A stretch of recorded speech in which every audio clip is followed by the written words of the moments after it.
میرا ایک شاگرد ہے کراچی میں، اس کے ایک مسجد کے ساتھ ایک عورت تھی، وہ لڑکیاں سپلائی کرتی تھی، کس قدر بدترین کام۔ اس نے، میرے شاگرد نے اس عورت کے بیٹے سے دوستی لگائی اور اس کو میرے بیان کی کیسٹ دے دی۔ اس نے کہا یہ سن لینا۔ اس نے گھر میں جا کے لگا لی، اس کی ماں کام کرتے ہوئے چلتے پھرتے سن رہی، کانوں میں آواز پڑ رہی۔ تھوڑی دیر کے بعد وہ آ گئی، کہنے لگی مجھے بھی سنا، تو اس نے سنی، پھر کہنے لگی دوبارہ سنا، پھر دوبارہ سنی، پھر کہنے لگی ایک دفعہ اور سنا، پھر ایک دفعہ اور سنی۔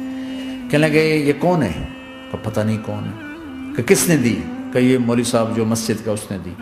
تو اس نے بیٹے کو لیا اور مسجد کے دروازے پر آ کے، لوگ تراویح پڑھ کے نکل رہے تھے، انہوں نے کہا میں یہاں کے امام سے ملنا چاہتی ہوں۔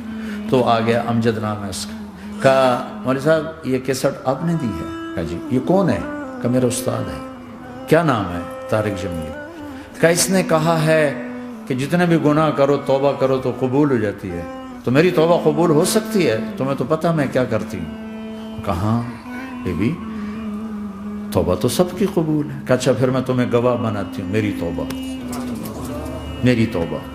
اور اگلے دن مسجد میں آنا شروع کر دی تراویح میں، اور دعا کرے یا اللہ اگر میری توبہ قبول ہے تو مجھے اٹھا لے، اگر میری توبہ قبول ہے تو مجھے اٹھا لے، اگر میری توبہ قبول ہے تو۔ زور زور سے دعا کرتی عورتوں کے اس میں، جدھر عورتیں نماز پڑھتی تھی۔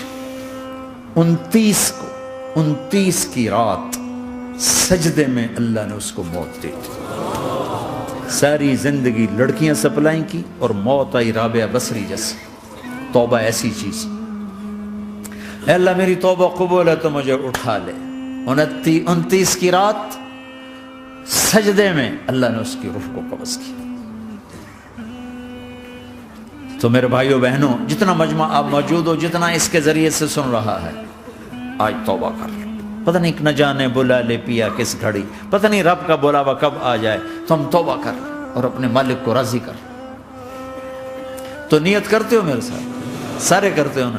تو کہو یا اللہ میری توبہ، پھر کہو یا اللہ میری توبہ، پھر کہو یا اللہ میری توبہ۔ اللہ کی قسم اگر دل سے کہا ہے سب معاف۔